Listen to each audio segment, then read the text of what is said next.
welcome to Moments with Marianne. I'm so delighted we're spending this time today. We have a very special show coming right up. Our guest today is HeatherAsh Amara, and she's here today to talk to us about her new book, Awaken Your Inner Fire. So HeatherAsh is an inspirational speaker and teacher and the author of the best-selling book, Warrior Goddess Training. HeatherAsh graduated from UC Davis in California, and upon graduation, she entered the business media world and began noticing the conscious and unconscious bias against women. At the same time, HeatherAsh was feeling this inner calling for understanding, which drew her to a long apprenticeship and teaching partnership with world-renowned teacher Don Miguel Ruiz, author of the international bestseller, The Four Agreements. So let's welcome to the show, HeatherAsh. Thanks so much, Marianne. It's great to be here again. Oh, it's such a joy to have you here. And what an inspiration you are to me, man. I've been following your community for some time, and I just love the information that you're putting out. And so I was so excited when you had this new book. Yes, me too. This book has been in the works for a long time, so I was very happy when it was released to the world. Well, I'm sure. I mean, I know every time an author creates a book, it's like having a family, another addition to your family, because it's really kind of a journey of love in having everything come together, which kind of brings me to like my question here. You've written so many wonderful books in the past. What was the main inspiration behind this book? This book was a really personal one for me. I had started a center in Berkeley, and I had finished my first book. I had trained a bunch of teachers that were teaching all over the country. So a lot of the dreams that I had in my life were coming true. And yet what I discovered is that I was still really stressed out, that my team was feeling overwhelmed. I was feeling really overwhelmed in my life. And it suddenly struck me that I had some deep fundamental beliefs around work and spaciousness and stress and busyness that really weren't serving me or my community. Mm-hmm. And so I actually took a couple of years off, and spent that time dedicated to exploring how do we do work in a more gracious, open, spacious way. That's where the book came from. Well, and I know your work in the past has really been focused for the feminine. Is this a book that's basically for men and women? Yes, this one is for everyone. And I actually wrote this book before Warrior Goddess Training came out. Mm-hmm. So it was written in, I think, 2007. And then I got to have the opportunity to update it and freshen it up for the modern reader. And I put a lot of emphasis on this one of how to create more spaciousness in your life, but also how to really pay attention to what we do with our energy. So I see that each of us has a fire inside of us, and that every action we do either brightens that fire or dampens that fire.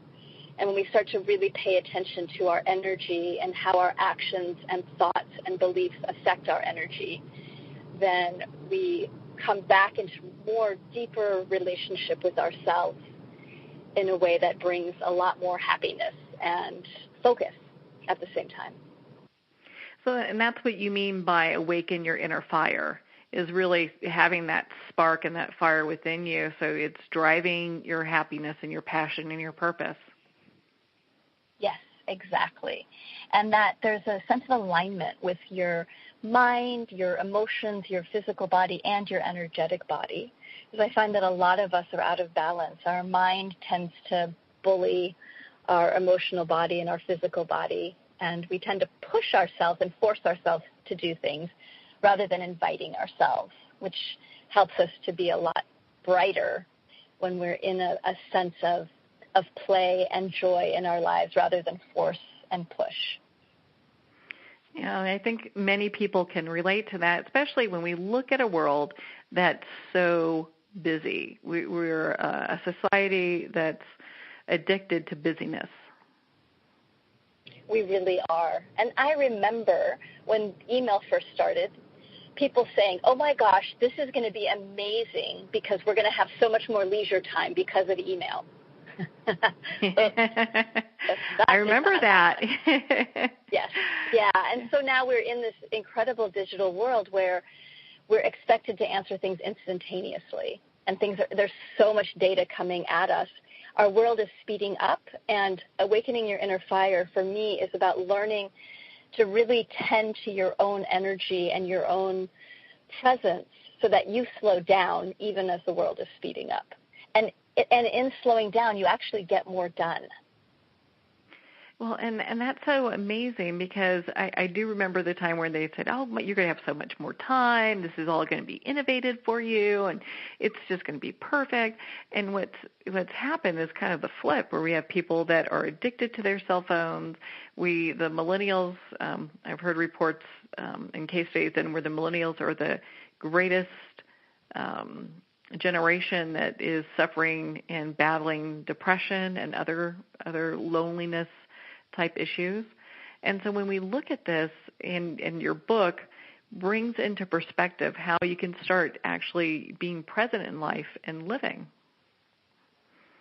Yes, exactly. And to start putting the phone down and to starting to look inside more and to listen to that connection. So I feel like when we're really in touch with our inner fire, with our life force energy, and instead of just taking action without thought, that we're getting quiet and listening to what's the next best action for me to take, that we become much more wise.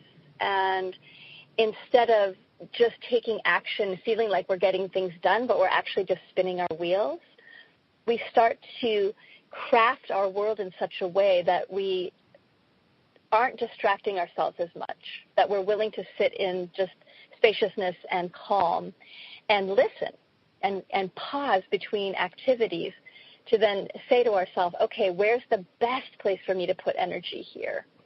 Mm-hmm. And that changes everything. Well, and so when you're pulling everything together for this book, was it also because you could see that maybe you were having, people part of your tribe and people who are following you and your clients who were kind of reaching out with the same type of issues in regards to busyness and stress and those kind of things? Yes, absolutely. I feel like it's such an issue. I was seeing it in my own life, but I was also seeing it everywhere in people's lives, that there was, what I feel like, and it's just continued, is that people are busier than ever, but they're unhappier than ever. As you've said, not just the millennials, it's also, I think, people from every generation. And there's this, everybody feels overwhelmed. There's hardly anybody I know that doesn't have a sense of overwhelm in some level of their life. And it's not about not having things to do, because there's plenty of things to do, but it's really how we're doing, how we're taking the action. And for me, it boils down to coming back to what I call our true work. And our true work is one word that's a focus of where we want to put our energy. And your true work isn't something you've mastered.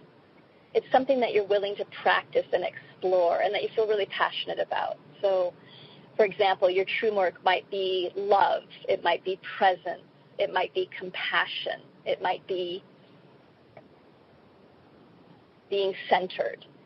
And how you know it's your true work is it's something that you can do and practice everywhere in your life. So at your 9-to-5 job, we'll say, with your family, and that you can also practice it when you're picking up dog poo, that you can be practicing it everywhere. So if things are going great in your life, you can practice your true work. If things are really challenging and feel like they're falling apart, then you can really practice your true work. And it helps us to erase the lines in our life. And that's where I see we've created a lot of suffering for ourselves, is that we've created all these lines of this is my work and this is my spirituality and this is my family time. And what having our true work does is it starts to erase those lines so that we're practicing something from our center, from our core, across the board. And it creates this beauty in our lives is what I've seen. Mm. What a beautiful place to be in, because so many people are just, they're really craving to have that in their lives. Yes. Yeah, we're really craving meaning and purpose. And yet sometimes people get overwhelmed with this idea of, I have to know what my purpose is. And they have the false belief that their job that they're earning money at has to be their purpose, which it may be. It's lovely when it is, but it's not necessary. Yeah, but if you are focusing on your true work, then it really doesn't matter what you're doing in your day job, because it's all a place to practice. So when you talk about true work, why don't you break it down for our audience what that really means? Because I think a lot of people can get confused. Is this the work that I'm doing at my job? What if I don't like my job? Is it, something else I'm supposed to be doing? What is that exactly? Yeah, it's such a good question. It's a quality of something that you want to feel in your life.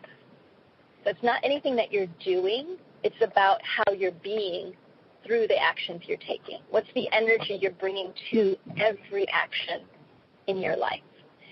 And it's actually pretty simple to figure out what your true work is. And what I tell people is, you don't have to get it perfectly right. You might pick a word that right now feels like your true work, and in a week or two realize, oh, actually that's not it. There's a better word for me. Mm-hmm. You can change it at any time, and also might change on its own. So, for example, my true work for years, I felt like my true work was love, learning how to love everything in my life, especially the things I didn't love. And that would be the question. So something challenging would happen, and I would go back to, okay, my true work in this situation is, how do I bring love to this? How do I find the quality of love in my body while I'm dealing with this challenging thing? And again, it was a practice.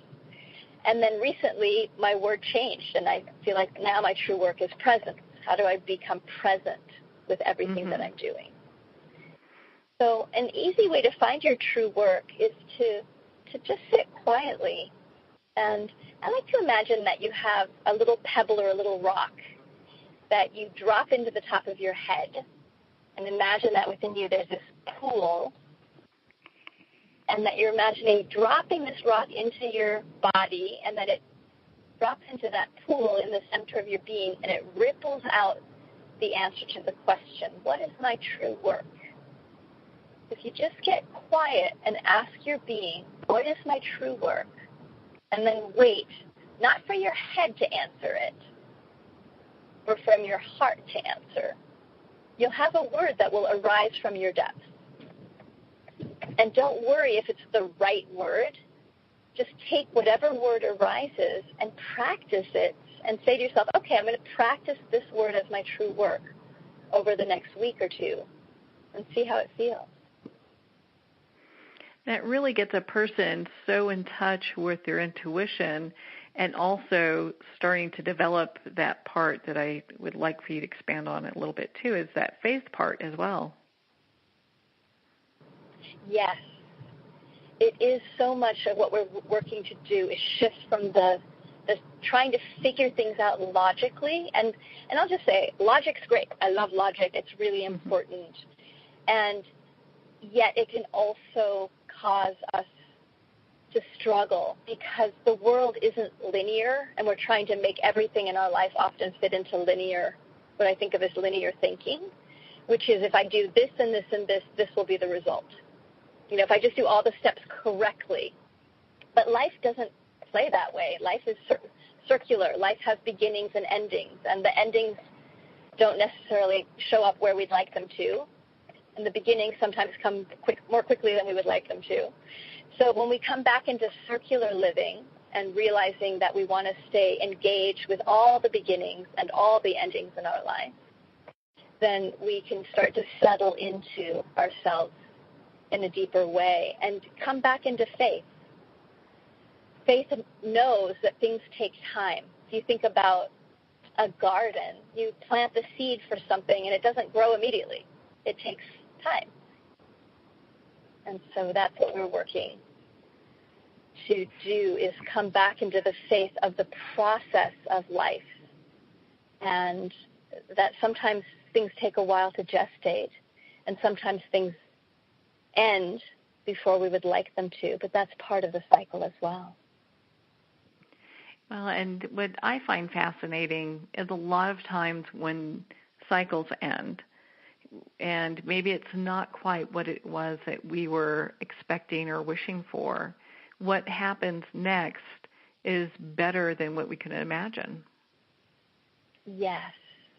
And when we look back at our lives, we often see that. Like, it doesn't feel like that while it's happening, while the ending is happening. It's often painful and scary and confusing. But for most of us, if we look back at our endings, the places where things closed in our lives, we can see that there was a gift on the other side. And it's a really, really good reminder. It kind of allows people to kind of be in the process without having to worry about what, be in control and worry about making things work. Because when we allow ourselves the freedom to just say, okay, it's going to show up as it's meant to, and I don't have to be in control of all the endings or all the beginnings, then it puts us in a place of, I think, greater freedom. Yes, exactly. And when we're trying to control things, and this happens when we feel unsafe on the inside for whatever reason, often we can go into trying to control the outside world, which is super frustrating because we may have noticed that people aren't very controllable, no matter how much we would like to control them, and that life is not very controllable. Life does what it does. And so to step back and really feel into what can I control? And what we control is our perception, how we're choosing to perceive different situations. We can also control our attitude towards things. And we can control our reactions. And that's about it. Everything else we learn, we can try and navigate and invite change to happen. But really the place that we want to keep our focus on change happening is within ourselves, rather than on getting the world to fit us so that we feel safe. Mm-hmm.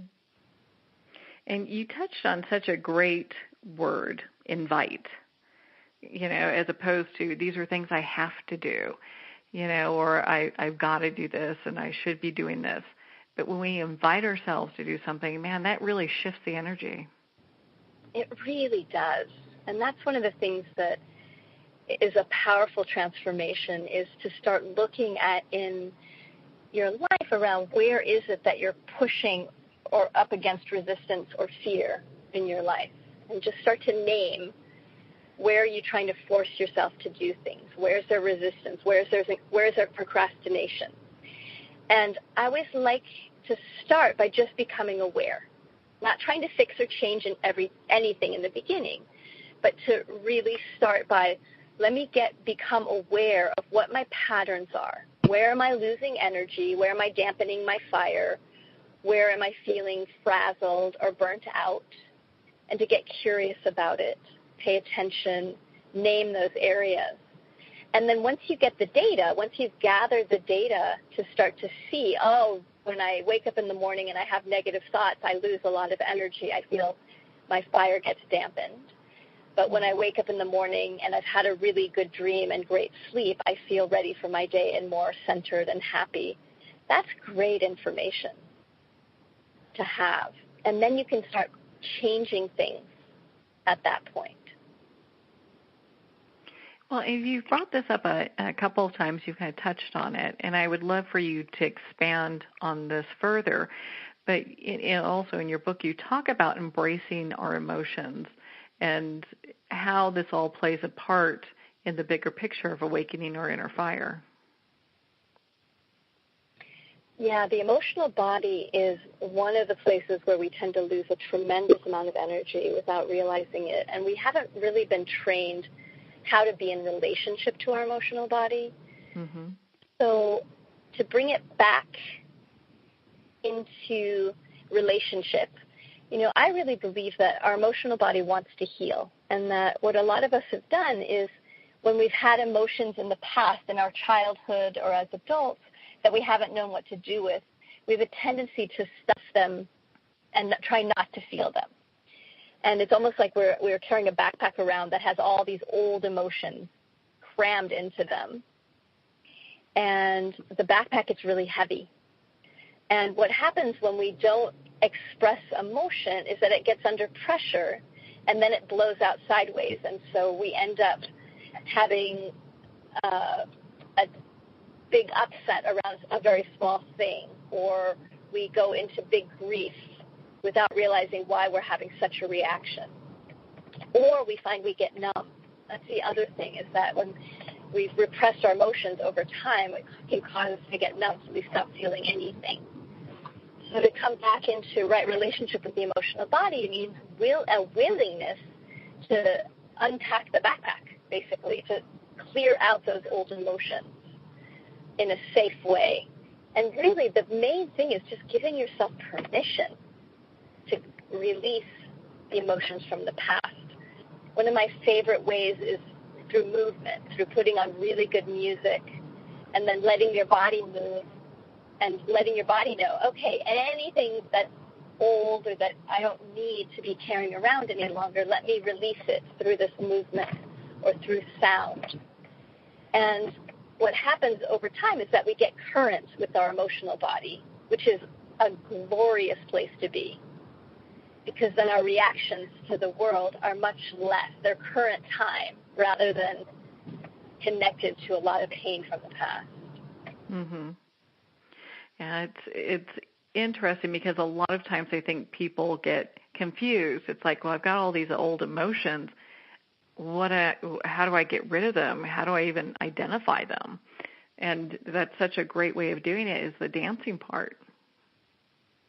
Yeah, it's really helpful. And to be creative. So, for example, I was on the road and was living in an RV for a year, and during my travels, I hit this place of all this anger, and I realized it was anger from the past, and that I didn't need to figure out where it came from. I just needed to clear it. And so what I would do is regularly, when I felt that anger arise, I would pull over and go run into the desert and start throwing rocks and screaming. And it was, it took maybe 1 or 2 minutes, and I would just throw rocks and scream for a while, and then I would suddenly feel better. Then the energy would clear, and I'd be like, okay. And then I would go on. And doing that for, about a month of just whenever I felt that anger, instead of trying to intellectualize it or explain it or figure out who to blame or repress it, I just gave myself permission to express it in a safe way.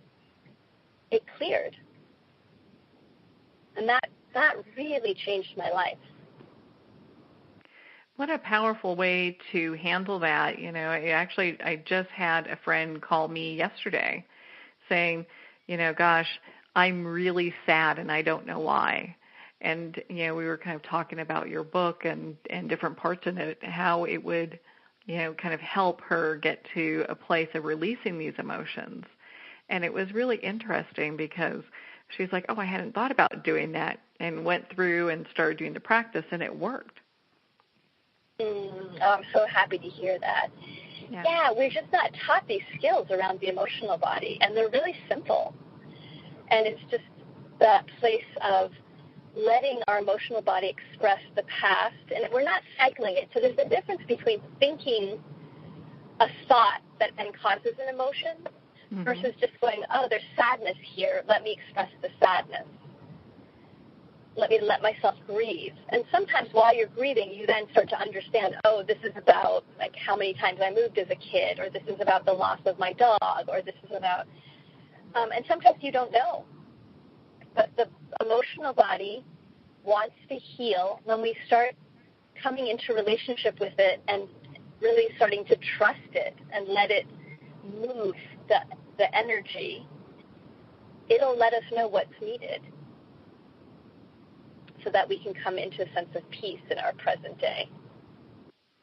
Well, I think that's such an important piece, is that people don't really, if you sit with it and you can't still figure out where this is coming from, whether it's anger or upset or whatever the emotion is, it's not that you have to really find that answer in order to release it.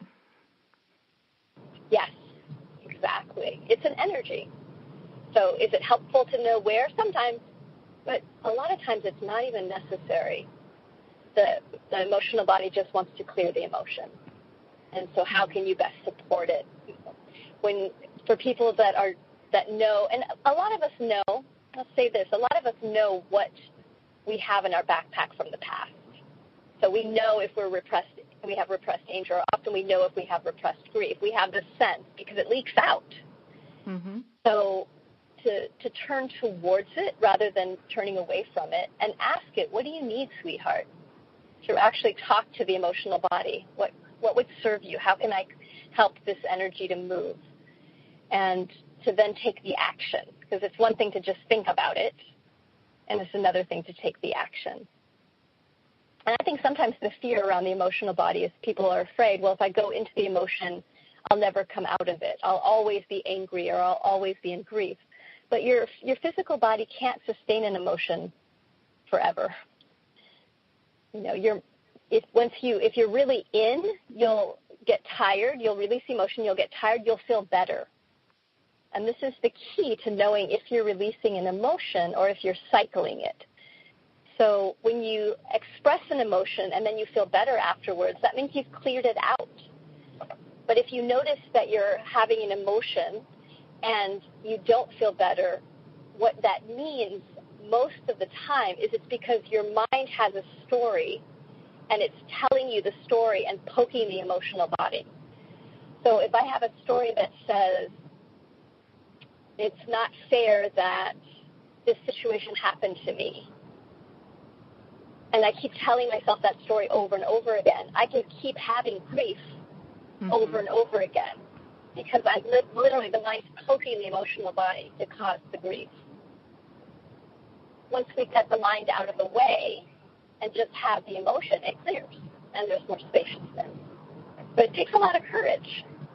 So it's not necessarily an easy process, but it's so liberating.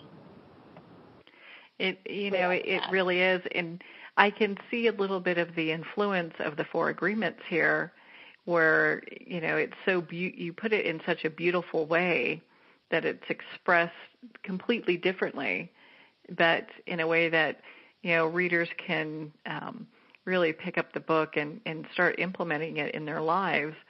And it's interesting. I've been told that if the ocean is salvation, there are many rivers that lead to it. And I believe it's the same thing when it comes to how we deal with, different things that have upset us. Yes. Yeah, exactly. And there's just so much grace I've seen that happen when we go directly into relationship with the emotional body and see it as an ally rather than something that we have to control or avoid. Yeah. Well, in your book, you also talk about, making the bodily connection. And so what does that mean? Because, for people that now they've like, okay, well, I'm dealing with my emotions, and I notice them, I release them, but now I need to make a bodily connection. So what do I do? Coming back into relationship with the body around work is so important because especially those of us that are working with computers, we have a tendency to ignore our body. Can you think about how many times have you been working and didn't stretch regularly or didn't go to the bathroom or forgot to drink water and hydrate yourself? So sometimes our mind, again, overrides the body in a couple different ways. One, that it pushes it and doesn't listen to what the body needs. And the other is that the mind then tends to tell the body what it should look like or what it should feel like. So we're not really in relationship with our actual body. We're in relationship with our image of what we think our body should be. And that's not healthy and doesn't serve us at all. So making the bodily connection is around starting to actually listen to what does your body need? How much sleep? Really basic. How much sleep does your body need? How much exercise? What kind of food? What serves it over time? And I think about it is that in relationship with our body, we really want to learn what nourishes our body in the long run versus what nourishes our body in the short run. So an example, short-term nourishment is sugar and coffee. Mm-hmm. They make us feel great in the short term, but often not so great in the long term. And there's a lot of things in our life that's like this, where it feels good in the short run, but it actually doesn't serve us in the long term. And that's what we want to explore with our body. When we're moving towards long-term nourishment, it can feel uncomfortable in the short run. So, for example, one of the examples that I use is that one way that people dampen their inner fire is by not speaking their truth, is by agreeing with what everybody else wants. And, especially if you're a pleaser and you want everybody else to like you, which is a common thing for humans, we think, well, I'll just do what other people want me to do, and then I'll be liked and have friends. So in the short term, it feels good because you feel like people like me. Mm-hmm. In the long run, it's incredibly damaging because you don't know what you want or what you like or who you are. But to change that pattern is going to be uncomfortable. For example, if somebody says to you, hey, where do you want to go to lunch today? And your pattern for years has been, I don't know, where do you want to go to lunch? Then the first time you change that pattern, that you listen to your body, you really ask your body, hey, body, what do you actually want for lunch? And you go to speak it, it's probably not going to come out, well, I'd really like to go to Italian food today.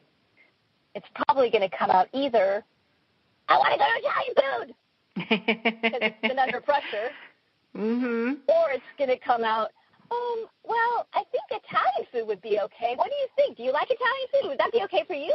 We don't really have to go to Italian food. So it's either going to come out really rough or probably really apologetic. And we just have to bear with ourselves and support ourselves and love ourselves through that awkwardness of changing the pattern. And know it'll benefit us in the long run. It'll just feel vulnerable, icky, scary, perhaps, in the short run. But it doesn't mean you're doing it wrong. It means you're practicing standing up for what your body needs or what your body wants. Well, and you're so right. It's such a practice because it's when we get into these different spaces, where I always find the challenge over the years has been to be able to be assertive without aggression. Because when you come from a corporate world, everything's aggression, and it's you're in that kind of male spot, that male space all the time. So it's nice to be able to kind of reaffirm that, gosh, I can do this and be more in control with what it is I'm doing with just being assertive, Yes, exactly. And that we can be really strong and really firm and really open-hearted. I think this is the difference is that most of us have learned to make a boundary or to be forceful in the world means that we have to close our heart and push our opinion or our idea or our belief. And that actually ends up dampening your fire because you're trying to force something to happen. Versus learning, and it's a skill. We have to learn it because there's very few role models for this, I'll put it that way. And we didn't learn it probably from our parents or our schooling.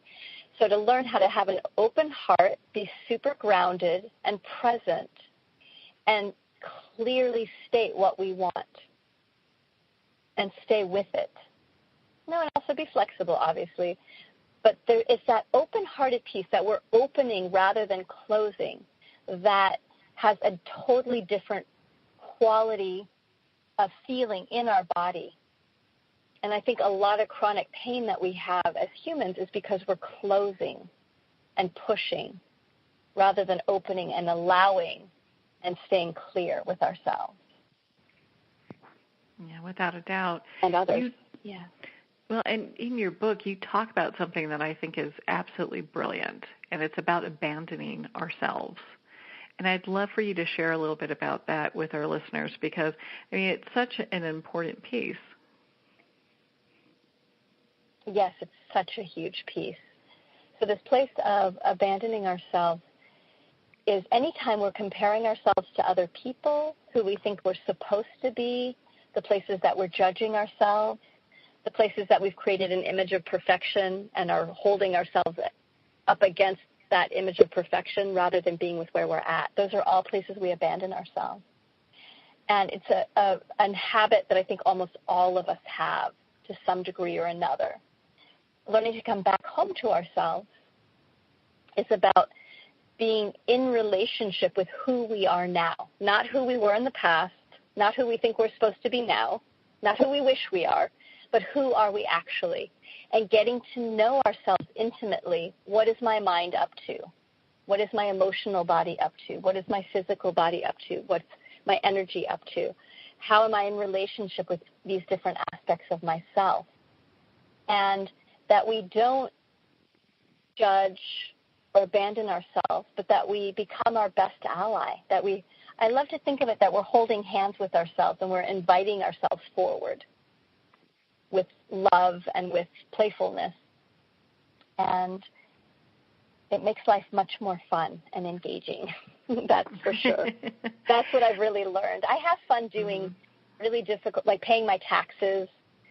I just make a game out of things now, rather than like, you've been bad, you have to pay these, or you're behind on this project. It's like, okay, sweetie, so what do you need to make this somewhat enjoyable, even if it's a challenging thing? And it's a mindset. Yeah. And what a great example for a shift, because I'm sure, as you said, paying taxes, most people were cringing, going, ooh. And nobody usually loves it. No. And you've taken it and made it like a kind of to a neutral kind of like, okay, well, what do we need? Let's get this going. Let's go, Yeah. Yes.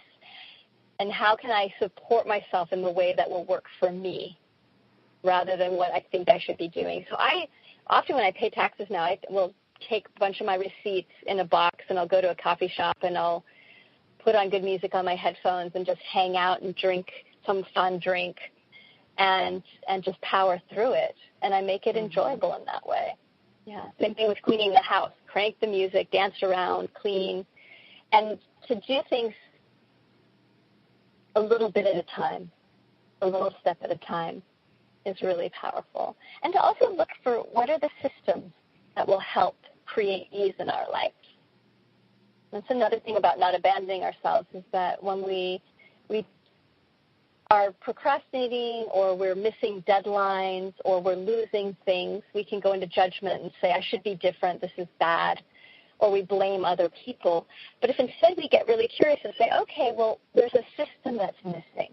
There's something that would help create more ease. So just a little example. I used to lose my car keys all the time. Like chronically, I would lose my car keys or my glasses or stuff. And I used to just judge myself around it and be frustrated. I lost a lot of energy looking for keys and judging myself. And one day I just got quiet and I was like, okay, there's something missing. What is it? What's the system that's missing? What would help me in this situation around losing my keys? And so I made an agreement with myself that, like, I have a clip on my keys. I'm looking at them right now. They're clipped to my purse. And when I come home, they get hung up in a particular place in my house. And they're always clipped someplace. And I still every once in a while lose my keys, but mostly I now have a system that works for me. And so if we can start looking at our lives, like, where's the system that's missing whenever there's frustration? It's really easy. Just look at where's your frustration in your life. And then ask yourself what system would help. And it becomes a fun, creative game. Again, how do I create a fix for this? Yeah, how to move beyond this, and you're right, it does become a fun game because you can look for solutions as opposed to getting stuck in the problem. Yes, exactly. And we become more solution oriented in our perception, which makes everything fabulous. Well, and that seems to be a good part of this work, too, because as we're talking to ourselves, it doesn't allow, and we're moving our emotional bodies, and we're just releasing emotions that don't work for us anymore and going through all these different things, it really gets us out of any feeling of victim, like we're a victim, and puts us in a place of personal empowerment. Yes, exactly. And judge and victim go hand in hand. So when we're judging ourselves, we're going to be victimized. You have to have a victim to have a judge. And we're also, it's very easy to feel victimized by other people or by the world. That place of the world is against me, or it's always a struggle. And one of my favorite games to play, and I'm having to play it with myself right now, is called What If Up. My friend Mindy Odlin created this game. And what many of us do is when things are challenging, or even when things are going really well, it's easy to fall in, what if this bad thing happens? And we go into start worst-case scenario things. So we start looking at what could go wrong. It's a bad habit. So what if up is what could go right? What's the best-case scenario? And to start just brainstorming, what if this is the best thing that's ever happened and it's going to lead me to exactly what I need next in my life? And what if, so you just start looking at positive ideas of what could happen. And it shifts your whole attitude and your whole energy. Instead of grinding down into feeling victimized and negative, you open up to possibility. And I believe the universe then responds to that by showing possibility. Well, you can feel it. As you were just even saying that, you can feel the difference in the energy as that's all moving. It's are we stuck in this space where we're just kind of, being the victim, or moving beyond that to a greater freedom? Yes, exactly. And there's some cases where there's big changes in our life that we want to be gentle with ourselves, that are going to take time to find our feet again. And so I just want to remind everybody not to judge yourself if you're struggling with something, or not to judge yourself if you're not feeling loving. Because sometimes we can create a lot of suffering for ourselves by being like, I should be more loving right now. What's wrong with me? Or I should be over this already. And things take time. So that gentleness, that's another form of abandoning ourselves. Mm-hmm. Whatever you're working through, keep coming back to, instead of this shouldn't be happening or I shouldn't be having this experience, keep coming back to, what do I need? How do I hold my own hand through this experience or through this challenge? And it'll take as long as it takes. Sometimes some things take longer than others. It's a good thing to continue to remind ourselves. Well, and it's so well put, this abandoning ourselves, because when we think about that, going, am I abandoning myself right now with this thought process? It really allows you to get into the moment and be present in regards to how it is that we're acting or thinking or doing. Yes, it really does. And it can be kind of horrifying to realize how often we abandon ourselves. Mm-hmm. And so, again, be gentle as you're going through this process. And, I've been on this path for a long time, and I really feel like I read this book for myself. Like, I'm excited to go back and read it again because I'm still working on some of these things. I've come a long way. But these patterns we're talking about are very deep in our psyche, and they take time to unravel. And it's not that you're going to read my book, or I think any book, and just go, oh, good, now I'm never going to abandon myself again, and I'm always going to invite myself forward to what I want to create. It's an ongoing course correction that can be done with love. And I find, today that I'll get stuck with something, but I recover much more quickly. Mm-hmm. And that's what we want to move towards, is that we're catching ourselves and coming back towards love, coming back towards not blaming or shaming ourselves or others, but looking at what's the structure that's missing, what do I need, how can I best support myself, that we're in dialogue and relationship with ourselves, and really tending to that beautiful inner fire that we each have. Well, and when we ask these questions, when we're brave enough to ask these questions, it lets us come, we're able to face it and come, basically go through it and walk onto the other side. Yes. Yeah, we stay with ourselves and we find our own path, and we can use other people to inspire us for sure. Mm-hmm. We can also get support. So walking this path isn't about you have to do it by yourself completely and there's no one that can help you. It's a recognition that you're responsible for your life. We're all responsible for our life. And part of that responsibility means knowing when to ask for support, knowing when to ask for guidance, knowing when to ask for help, and being really honest about that. I'm definitely a big fan that we're all interdependent and that we need each other. And asking for support and guidance is a gift that we give to ourselves. At the same time, learning to trust ourselves at deeper and deeper levels. Well, and I know that people use this practice as well, the practice of awakening your inner fire, to move beyond, we kind of touched on it a little bit earlier, but not just busyness, but stress in their lives.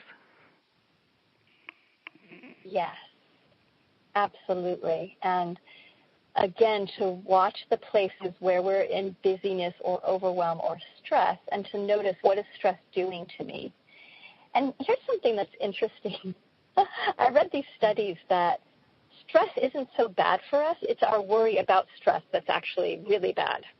Oh, there you go. So it's our stress about stress. So I like to think about it that, I love working hard. I love being engaged in a project and, there's a deadline and, you're really going for it. And that once it's done, then you let go and you go back to ease again. So it's not that stress is bad in our life. It's just that for many of us, we're just in stress constantly because we're worrying about things. The stress is created by thoughts. When we're under pressure and we're supporting ourselves, it can bring out the best of us. It can bring out our gifts. If you think about athletes that are under pressure, it's when they shine the most. And sometimes in situations in our life when there is pressure, it brings out our gifts. But what makes it sustainable is that we're supporting ourselves rather than tearing ourselves down. So to really minimize the stress that's coming from, I can never do this right, or I'm doing it wrong, or I should have done this already, and the place of worry, future worry, or looking at the past of what went wrong, and to really coming into the present. Again, what do I need to support myself in a good way through whatever's happening, high stress, low stress. But that when we rest, then we really rest, that we're not churning in our mind, that we're in stillness. Yeah, we're able to be in that really peaceful place. Yeah, one of my favorite ways to do that is to look for what I call the gaps. I might have talked on the show about this before. It's such a beautiful, simple way is that in our lives we always have gaps. So there's waiting in the line for a cup of coffee, waiting in the grocery store, walking down the hallway to the bathroom, waiting in your car at a stoplight. Those are all gaps, and they might be 5 seconds, they might be 10 minutes. In the gap, to start going towards stillness, to start going towards calm, to start practicing your true work. So, for example, I had an acupuncture session today, and I had a 5-minute that showed up. And, the temptation is pick up your phone and check Facebook or answer email. And I just put my phone down and I just started breathing. I'm like, this is a gap. Just be present. Just show up. Just slow down. And when we start to use those gaps as an opportunity to create more stillness or more peace or more calm in our body, then it's going to totally rewire us in a beautiful way. And so don't start to switch the pattern of filling the gaps with worry or filling the gaps with busyness. And what else can you fill the gap with? And meditation would be great, Yeah, exactly. Yeah, exactly. Yeah, singing a fun song every time you're at a stoplight. So we can really change our relationship with ourselves by consciously inserting what we want in those gaps and making those sacred for ourselves. Yeah. I mean, it really allows us to, be in that present moment where we can really enjoy life, as opposed to, how you were talking about, like, making that choice not to, check the phone and look and see what's going on social media.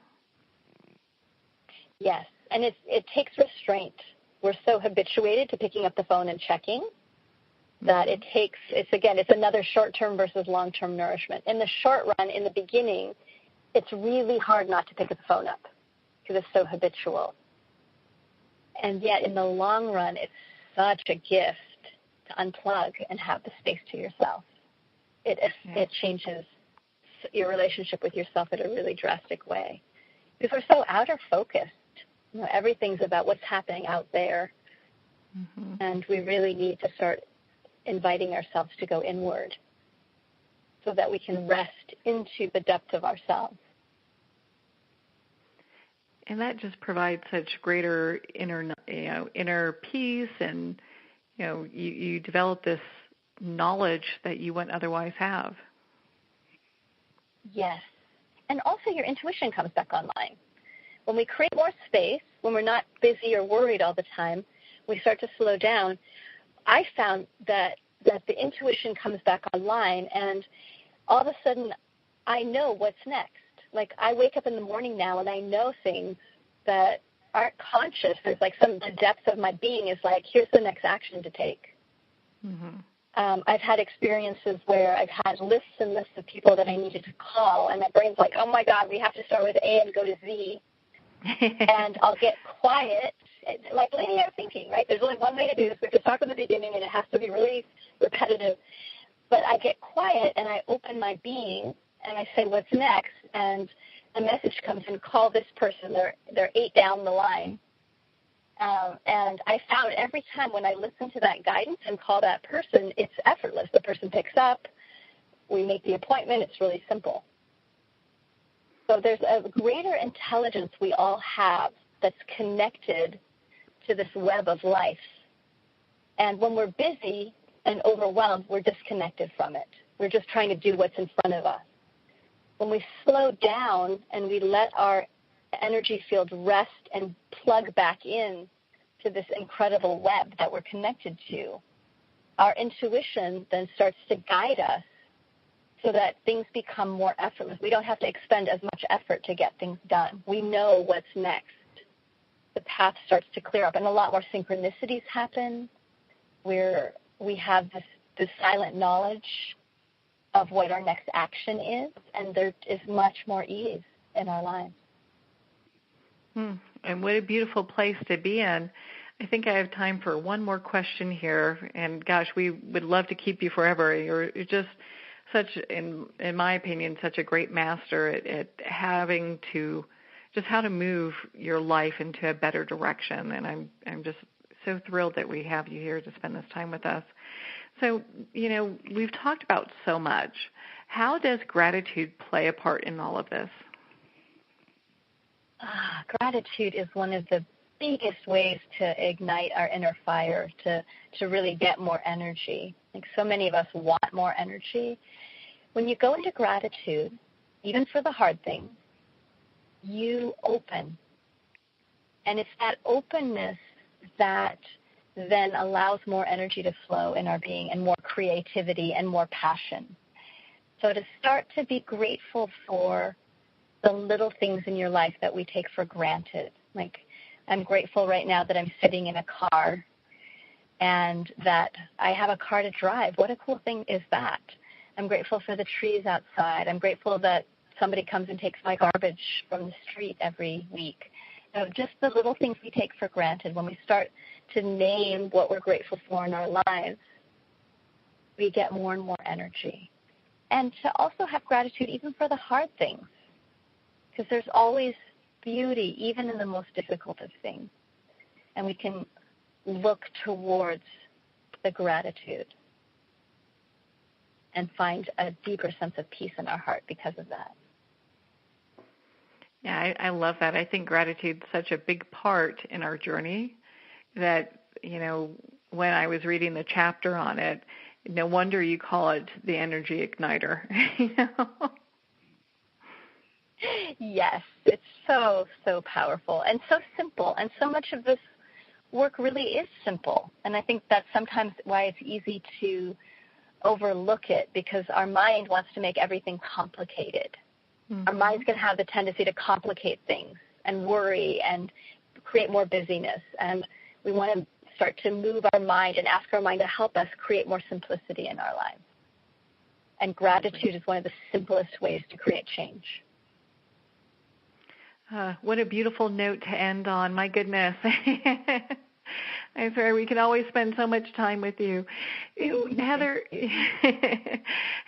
where can our listeners connect with you? I mean, I'm part of your community. Where can our listeners connect with you and be part of your community too? There's several different ways. So one is just checking out the website, HeatherAshAmara.com, and I have a newsletter that comes out regularly, and I also have a daily spark, which is an email that comes out every morning, a little bitty email with a word and an inspirational quote and a task for the day. And so that's a great thing to sign up for. And I also have a bunch of Facebook groups that put out inspirational quotes and where I answer questions. So there's Inner Fire Tribe, and there's also Warrior Goddess Tribe for the women out there. Those are two great places to connect in. And you can also follow me on Facebook and see what I'm up to. I always do all sorts of fun giveaways and webinars and all sorts of fun things. Yes, you do. I've been enjoying quite a few of those, and Holly advised our people to go ahead and sign up for that as well. HeatherAsh, thank you so much for taking the time to be on the show with us here today. You're so welcome, Marianne. Thanks so much for having me on the show. Well, thank you. It's always such a joy to spend time with you.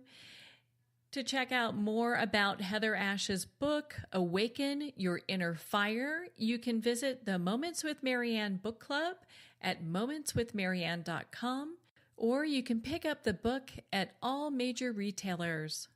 That's all the time we have for today. You've been listening to Moments with Marianne. And remember, make every moment count.